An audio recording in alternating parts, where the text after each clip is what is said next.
Welcome to this episode. Today we are diving into human design and the inner authority. Now, the inner authority is how we should make decisions, and it is based on what energy centers are defined or colored in on your human design. If you want to learn more about human design, I have a free interactive workbook at karadempsey.com/HD. This workbook will help you decode your human design so you can start tapping into how you're uniquely made and that power that's within you. By unlocking and using your human design chart, you're able to connect and understand and honor your soul while increasing harmony and success in your life. Once you know what powers your energetic circuitry, you will have the self-awareness tools to engage in your highest perspective. Human design supports, empowers, and aligns your relationships, career, and home life. It's time for you to look within at how powerful you are and show up as your authentic self. Head to karadempsey.com/HD to get yours today. The next few weeks, I'm going to be doing an episode on each inner authority. And at the end of the episode, there's going to be a mini meditation so that you can tap into your authority. Understand it and cultivate it to bring out the power that's within you. This episode is going to be about the emotional or solar plexus authority. Even if you don't have an emotional or solar plexus authority, I encourage you to stick around so that you can support someone who does around you. We all have different inner authorities, and knowing that we're built differently is a powerful thing. You can take it for your home life, your work life, and just those relationships that are around you. And knowing that we can empower each other as we're uniquely designed, it cultivates a community with those people around us, knowing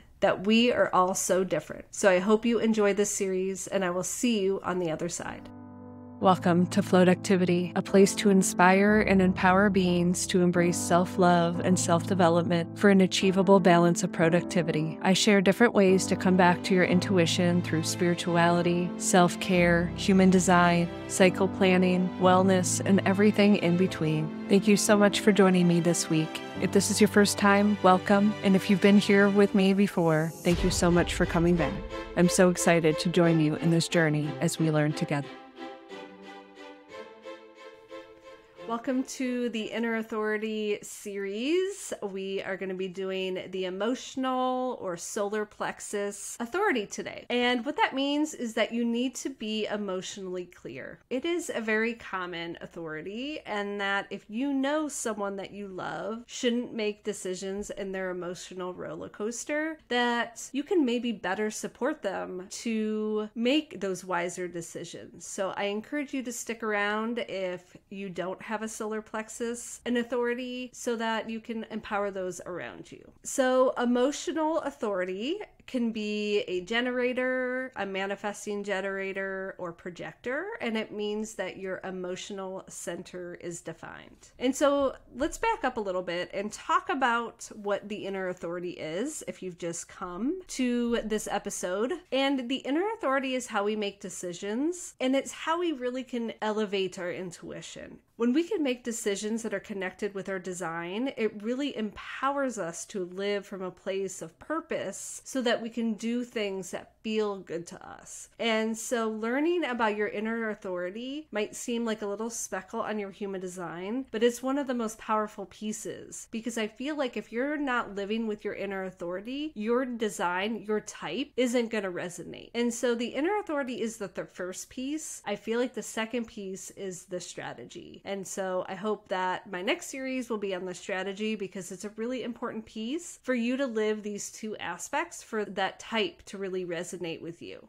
So the emotional or solar plexus authority, you must seek emotional clarity before making any decisions. Don't make rash decisions. I can understand that's easier said than done. I have a sacral. I am not an emotional or solar plexus authority, but I can't tell you how many times where I've made decisions in that emotional roller coaster, in that storm. It doesn't end up feeling good because you're either super happy, super angry, and it's finding past that point of excitement, finding past that point of anger, and being able to sit and kind of connect with yourself to really make the right answer for what you need in that moment. It is important to be clear-headed and in touch with your emotions. I know a lot of us have probably not known how to do that in our life. So finding a way to process your emotions is really important for this authority. clarity. Journaling, walking in nature, meditating, taking a bath. These are ways that you just give yourself time to be able to process emotions. Sometimes it's talking to someone about your emotions. It's being able to have witness of what you're going through. So if you're ignoring your emotions in the process, you're not going to be able to make decisions that are aligned with your design for a purposeful or easeful life. It's going to feel hard because you're rushing to the next decision instead of really sitting within to get clear-headed about it. It's like those rash decisions will hurt you down the line. So it's crucial to find that inner voice and listen to it. When you make decisions from a place of hope or fear, it can mislead you and prevent you from understanding what you truly want in this lifetime. When your emotions get heightened,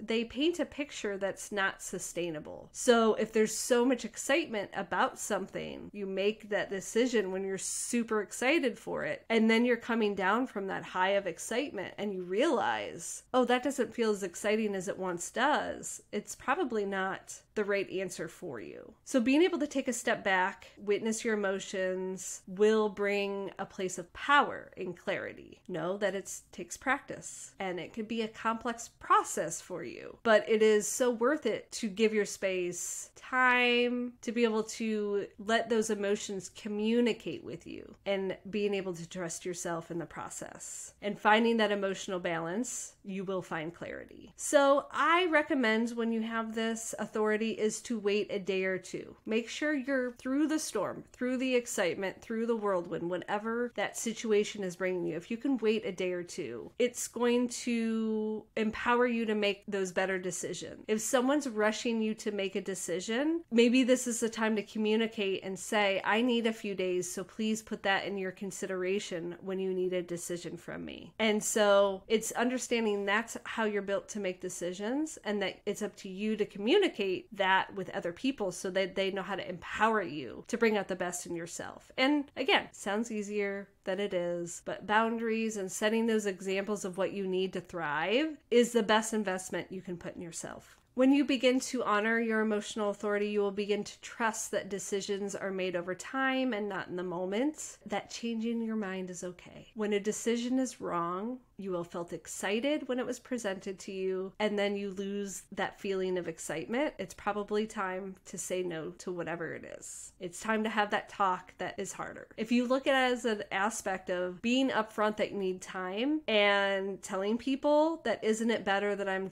giving myself time to be able to answer that than to give you a yes and then have to turn around and say no. We don't want to let people down. And in this lifetime, understand that it's okay to let people down. It's not okay to let yourself down over and over again, because what you do is important. If you don't listen to that authority, you will get burnt out in the process. If you've spent time trying to justify a decision or felt rushed making a decision, then it's probably not the right decision in that moment. My recommendations with this authority is make sure you leave space to process your emotions before committing. Find the practices to help support you. Build that toolkit, journaling, walking in nature, meditating. Pay attention to your initial instinct, but wait a day or two before you make the decision. Clarity comes with time, and changing your mind is okay. Letting those around you know that you don't make the best decisions when you feel rushed is the best thing that you can do for yourself and those around you. Setting those expectations. If you are trying to justify, then it's probably not the right decision. I hope this episode was helpful for you to understand yourself or those around you that have an emotional solar plexus authority. Stay tuned for the meditation. It's a mini one and will just help you to honor and process your emotions. Thank you for being here, and we will chat soon. Welcome to the Mini-mediation on strengthening your emotional authority.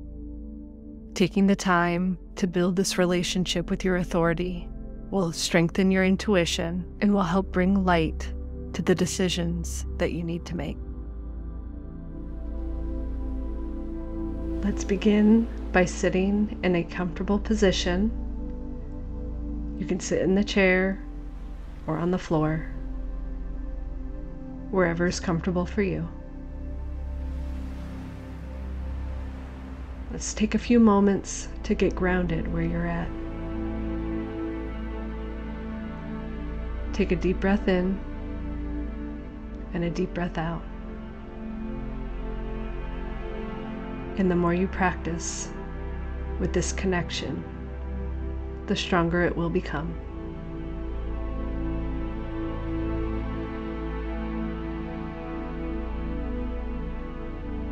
Take a deep breath in and a deep breath out.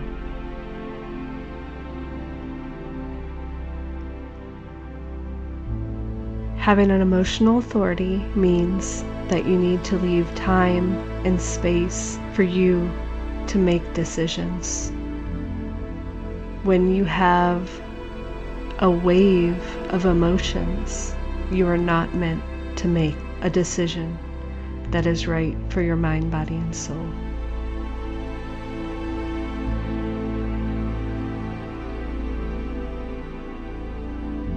When your emotions get heightened, it does not leave us to make sustainable decisions.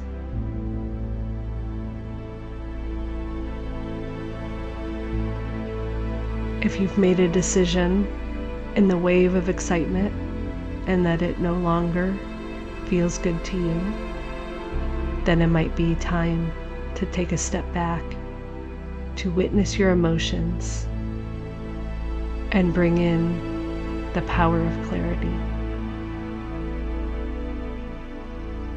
This process will take practice, and knowing that your emotions are trying to communicate with you, and that learning to trust yourself in the process, to find your emotional balance, you will find clarity with your decisions.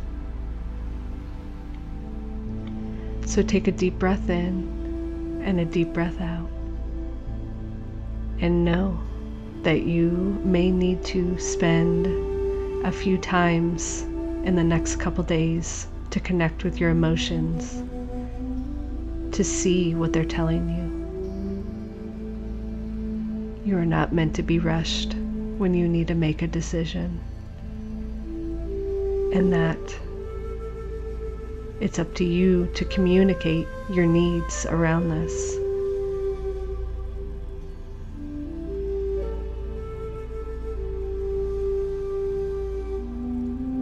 So learning to trust that your decisions are made over time and not in the moment, and that changing your mind is okay.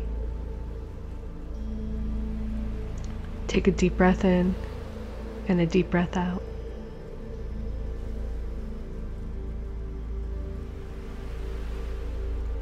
Remember, it's easier to say no or not right now than having to go back and change your answer. It's okay to let people down. It is not okay to let yourself down over and over again. Take a deep breath in and a deep breath out. Let's think of a question that the answer is yes to. And I want you to ask yourself this question and see what it feels like for you. Feel in your body, see where it lives. Give yourself the time to feel it run through your energy centers. Now ask yourself a question that you know the answer is no, and see where it comes through in your body.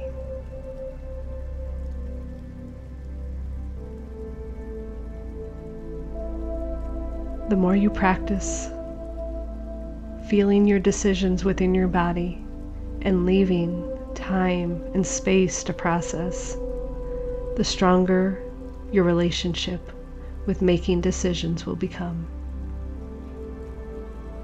And just remember, if you're trying to justify,